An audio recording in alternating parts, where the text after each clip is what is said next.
আমি এখন রাজধানী ঢাকার টিএসসিতে অনুষ্ঠিত অমর একুশে বইমেলা অবস্থান করছি। আজকের এই ভিডিওতে আমি বইমেলার সকল সৌন্দর্য আপনাদেরকে ঘুরে ঘুরে দেখাবো। তার সাথে আপনি যদি এখানে আসেন তাহলে কিভাবে আসবেন এবং এখানকার যে সকল দিক নির্দেশনাগুলো রয়েছে আমি এই ভিডিওতে শেয়ার করার চেষ্টা করব।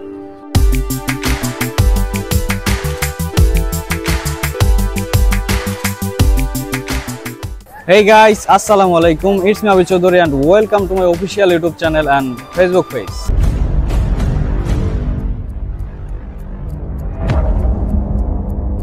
আমি এখন রাজু ভাস্কর্যের সামনে দাঁড়িয়ে আছি। আমাদের প্রথম গন্তব্য হলো সোহরাওয়ার্দী উদ্যানের মিনার চত্বর। আমরা মিনার চত্বরে যাব এবং কিছু ইন্টারেস্টিং জিনিস আপনাদেরকে দেখাবো।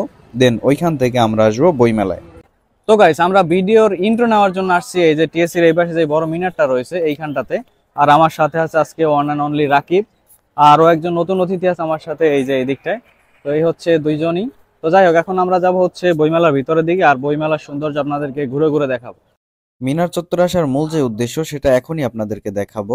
মিনার চত্বরের সামনের দিকে দেখতে পারবেন এভাবে অনবরত একটা আগুন জ্বলতেই থাকে 24 ঘন্টা। যদি টিএসসিতে আসেন তাহলে অবশ্যই এটাকে মিস করবেন না। কিন্তু এখানে আমাদের মোটামুটি ঘোরাঘুরি শেষ, তাহলে চলুন এখন আমরা যাব বইমেলার ভিতরের দিকে। আমি এখন বইমেলার মেইন গেটের সামনে এসে পড়েছি। রাজু ভাস্কর্যের অপোজিট পাশেই পেয়ে যাবেন বইমেলার মেইন গেট। আর দেখতেই পাচ্ছেন এখানে কত লোকজন, পুরো জমজমাট একটা পরিবেশ।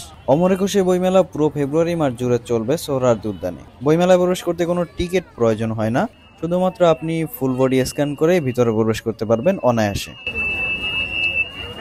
বইমেলায় ঢুকলেই আপনি হাতের বামে পেয়ে যাবেন ডেটলের স্পন্সর। আপনি চাইলে এখানে হাত এবং মুখ ধুতে পারবেন। দেন একটু সামনের দিকে আসলে পুরো বইমেলার সম্পূর্ণ ম্যাপ আপনি দেখতে পারবেন। তার সামনের দিকে আসলে প্রথমেই আপনার চোখে যেটা পড়বে সেটা হচ্ছে বাংলা একাডেমি। দেন বাংলা একাডেমি থেকে একটু সামনের দিকে আসলে যেটা আপনার চোখে পড়বে প্রথমা, মুক্তধারা এবং এর সাথে আরো অনেক বইয়ের স্টল আপনার চোখে পড়বে। বইমেলায় আপনি রচনা, উপন্যাস, কবিতা, গল্প ইত্যাদি সহ বিভিন্ন কবি এবং সাহিত্যিকের লেখা অনেক বিভিন্ন রকমের বই অনায়াসেই পেয়ে যাবেন। আপনার যেই রকমের বই পছন্দ একটু খুঁজলেই পেয়ে যাবেন আপনার মনের মতো ওই রকমের বই। বইমেলায় ঘুরতে ঘুরতে হঠাৎ করে জনপ্রিয় এবং আলোচিত কন্টেন্ট ক্রিয়েটর কাফি ভাইয়ের বইয়ের স্টল পেয়ে গেলাম। আমরা চলুন একটু কাফি ভাইয়ের বইয়ের স্টল থেকে ঘুরে আসি। কাফি ভাইয়ের বই আপনি যেখানে পেয়ে যাবেন ওই স্টলের নাম্বার হচ্ছে 502 এবং 503। আপনি বইমেলায় গেলে অবশ্যই ঘুরে আসবেন এই স্টল থেকে। এই স্টলের নাম হচ্ছে আলোর ঠিকানা। আমি ঠিক এই মুহূর্তে দাঁড়িয়েছি আলোর ঠিকানার সামনে, আর এখানে দেখতেই পাচ্ছেন প্রচুর জমজমাট। তাহলে চলুন আমরা কাফি ভাইয়ের বইটা একটু হাতে নিয়ে দেখি এবং দেখি এখানে কি কি লেখা আছে এবং আপনাদেরকেও একটু দেখানোর চেষ্টা করি। যুদ্ধে গিয়েও ভুলিনি তুমি। তো আমরা হচ্ছে এখন বইমেলার ভিতরে ঘোরাঘুরি করতেছি, আর একটু আগে হচ্ছে আমরা নুরুজ্জামান কাফি ভাইয়ের স্টলে ঘুরে আসছি। অবশ্য ওইখানের বইয়ের যে ক্ষমা করব না এই বইয়ের প্রাইস হচ্ছে 180 টাকা মাত্র, খুব কম দাম। তো বইমেলায় আমরা কালকেও আসছিলাম, কিন্তু কালকের থেকেও ভিড় অনেক বেশি, কারণ কালকে গেটের দিকে অনেক ভিড় থাকলেও আজকে বইমেলার ভিতরের দিকে অনেক ভিড় বেশি। যদিও ভাবছিলাম যে হয়তোবা আজকে ভিড় অনেক কম থাকবে, কিন্তু না, আজকেও বইমেলায় প্রচুর পরিমাণে ভিড়। কিন্তু বই কেনার থেকে দর্শনার্থীর সংখ্যা অনেক বেশি এখানে দেখতে পাচ্ছি। সবাই বই হাতে নিয়ে দেখতেছে, কিন্তু কেউই আসলে বই টই কিনতেছে না তেমন একটা। যাই হোক, আরেকটু আমরা ভিতরের দিকে ঘুরি, দেখি ভিতরে আরো কি কি নতুন নতুন যদি কিছু দেখা যায়। বিগত বছরগুলোর থেকে এই বছরের বইমেলা অনেকটা ইউনিক।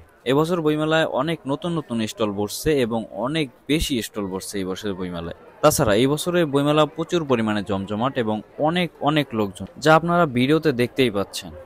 একটু হাঁটার মতো জায়গা নেই, একদম লোকের সাথে গা ঘেঁষে যাচ্ছে। প্রচুর পরিমাণে বইমেলায় লোক, যদিও বইমেলায় তো লোকজন, কিন্তু বইমেলায় বই কেনার থেকে দর্শনার্থীর সংখ্যায় অনেক বেশি দেখলাম আমরা। এবারের বইমেলায় 36 জুলাইকে কেন্দ্র করে একটি বুক স্টল রয়েছে 36 জুলাই। এর সাথে রয়েছে আইসিএস পাবলিকেশন। আইসিএস পাবলিকেশনে নাকি ছাত্র শিবিরের বই রিলিজ হয়েছে, আর ছাত্র শিবির নাকি টানা 20 বছর পরে ওদের বই রিলিজ করছে। তো এই জন্য অনেক মানুষ এক্সাইটেড এবং অনেক মানুষ এখানে যায়, গিয়ে এখানে ছবি তোলে, আর এখানে অনেক সুন্দর ডেকোরেশনও করা আছে। তো যাই হোক, এই ছিল মোটামুটি বইমেলার সকল সৌন্দর্য এবং সবকিছু। যদিও আরো একটু ঘোরার ইচ্ছে ছিল, কিন্তু ব্যস্ততার কারণে হয় নাই। তো মোটামুটি যেইগুলো একদম না দেখালেই নয় এই সব কিছু আপনাদেরকে দেখানোর চেষ্টা করছি এই ভিডিওতে। তো অবশ্যই আপনার হাতে সময় থাকলে বইমেলায় ঘুরে আসবেন, নতুন নতুন অভিজ্ঞতা হবে আশা করা যায়। তো ইতিমধ্যে আমরা বইমেলার ভিতরে দেখলাম যে অনেক নিউজ রিপোর্ট আর নিউজ কভার করতে। যাই হোক, আমাদের বইমেলা ঘোরাঘুরি প্রায় শেষ। অনেকক্ষণ আগেই আমরা এখানে ঢুকছি, আর এখন আমরা হচ্ছে এখান থেকে বের হয়ে যাব। যদিও রাকিবের আজকে একটু তাড়া আছে, যার কারণে এখানে সন্ধ্যা অবধি আর থাকা হলো না। যাই হোক, এখন আমরা যাচ্ছি বের হওয়ার গেটের দিকে। তো সম্পূর্ণ ভিডিওটা খুব তাড়াতাড়ি আসবে, আর কেমন লাগে অবশ্যই কমেন্ট করে জানাবেন, আর নতুন হয়ে থাকলে অবশ্যই সাবস্ক্রাইব করে দিবেন। এই হচ্ছে গিয়ে মোটামুটি বইমেলার অবস্থা, সব দিকে মোটামুটি প্রচুর পরিমাণে লোকজন। তো যাই হোক, আমাদের বইমেলা ঘোরাঘুরি শেষ। বের হওয়ার জন্য এখানে লোকের অনেক ভিড় লেগে গিয়েছে, প্রচুর পরিমাণ লোকজন বের হয়েছে, তাদের ঘোরাঘুরি প্রায় শেষ। আর আমাদের ঘোরাঘুরি ওখানে শেষ, এখন আমরা বের হয়ে যাইতেছি। আমি অলরেডি বইমেলা থেকে বের হয়ে পড়ছি, আর এখন দেখতে পাইতেছেন রাস্তা দিয়ে হাঁটতেছি, আর এখন আমরা চলে যাব আমাদের নিজস্ব গন্তব্যের দিকে।